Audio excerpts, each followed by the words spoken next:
What if I told you that one single battle decided the fate of Egypt, ended a 250-year-old empire, and transformed the Ottoman Empire into the most powerful force the Islamic world had ever seen? In 1516, two superpowers stood face to face. On this very map, one relied on tradition, cavalry, and honor.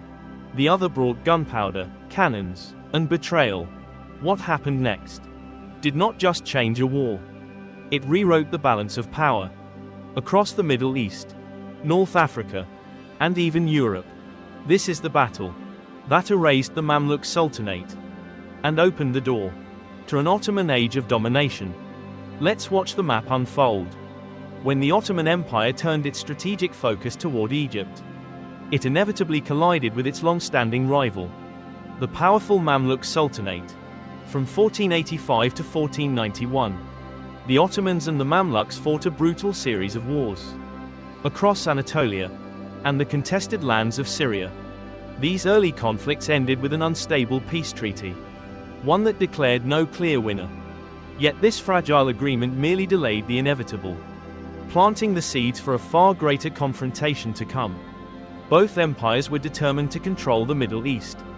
Both understood that dominance over this region meant political power, economic wealth, and religious authority.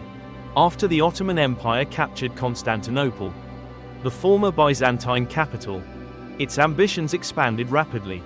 The balance of power began to shift. The Ottomans grew stronger with each passing year, while the Mamluk Sultanate slowly declined. This change did not go unnoticed. Each side watched the other closely. The Ottoman Empire was a rising Sunni Muslim superpower. It had just defeated the Shiite Safavid dynasty in Persia, securing its eastern front. Now, the path southward lay open.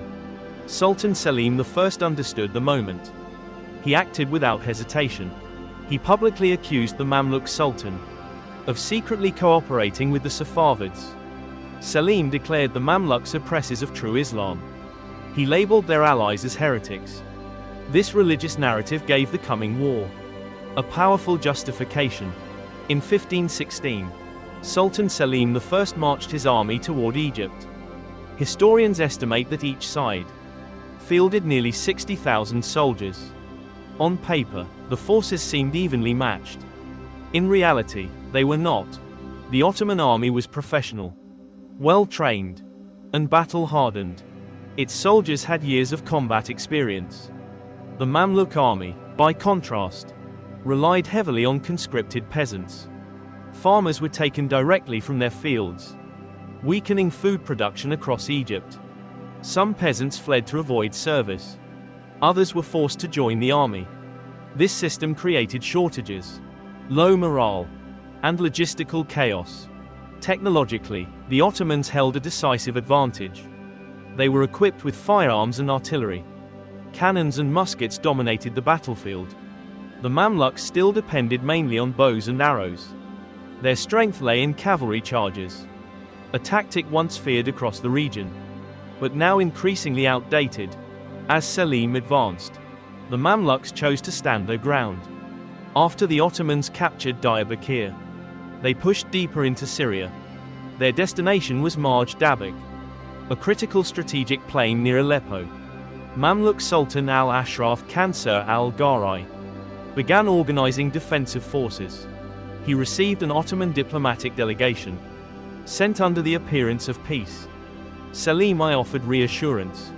He promised that the buffer state of Dulkadir would return to Mamluk control under Egyptian authority. On the surface, the offer favored the Mamluks. Yet suspicion lingered. Sultan al-Ashraf did not trust Ottoman intentions. As spring faded into summer, both armies mobilized. All attention focused on one decisive location. The Mamluk army departed from Cairo in grand fashion. Musicians, singers, and celebratory processions accompanied the march. The campaign felt more like a festival than a war. Yet beneath the spectacle lay weakness. Most of the army consisted of inexperienced peasants. Elite Mamluk warriors were only a small fraction. Along the march, Ottoman envoys appeared once more. They brought gifts, They spoke of peace. They asked only for food supplies from Egypt. The Mamluks accepted the gifts and sent offerings in return. But diplomacy had come too late. War was now unavoidable. The Mamluks reached Marj Dabiq first and prepared for battle. What Sultan al-Ashraf failed to foresee was betrayal from within. As the army passed through Damascus and Aleppo, the governor of Damascus attempted to warn him. The governor of Aleppo, Kir Bey, had secretly allied with the Ottomans. The warning was dismissed. It was labeled rumor. It was ignored. But the betrayal was real. When the battle began, the Mamluks launched a powerful cavalry charge. They initially overwhelmed Ottoman positions. Turkish soldiers fell in large numbers. Sultan Selim I was caught off guard. For a moment, defeat seemed possible. Then everything changed. Kir Bey suddenly withdrew his forces from the battlefield. The Mamluk left wing collapsed. Chaos spread rapidly. At the same time, key Mamluk commanders were killed unexpectedly. Confusion turned into panic. What began as a unified assault quickly turned into a complete breakdown. Morale collapsed under Ottoman pressure. According to historian Ibn Ilyas, the Sultan stood beneath his banner and begged his soldiers to fight.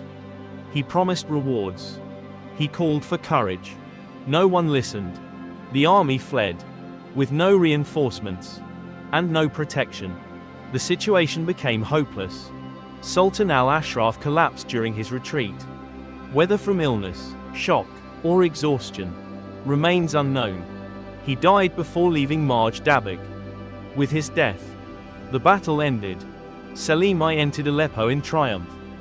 Local populations welcomed the new ruler. The Ottoman advance toward Egypt continued unchecked. Damascus fell within months. Gaza followed. Soon, the Ottoman army stood before Cairo itself. The new Mamluk Sultan, Ottoman Bey, hurriedly gathered forces. Resistance was brief and ineffective. At the Battle of Marj Dabiq, the Ottomans crushed the remaining Mamluk army. Ottoman Bey was captured near Giza and executed at the gates of Cairo. The conquest of Egypt marked a turning point. The Ottoman Empire entered a new era of expansion. Control of Egypt meant control of trade routes, the Red Sea, and the holy cities of Mecca and Medina. The Abbasid Caliphate submitted. Ottoman sultans became caliphs. By dominating the Red Sea, Black Sea, Caspian Sea, and the Mediterranean, the Ottomans achieved something unseen. Since the Roman Empire, the fall of the Mamluks removed their greatest rival. Ottoman dominance would last for centuries. Only in the late 18th century would Egypt fall from Ottoman hands. During Napoleon's invasion, the Ottomans conquered Egypt in less than 1 year and ruled it for more than 200 years. This was not just a victory.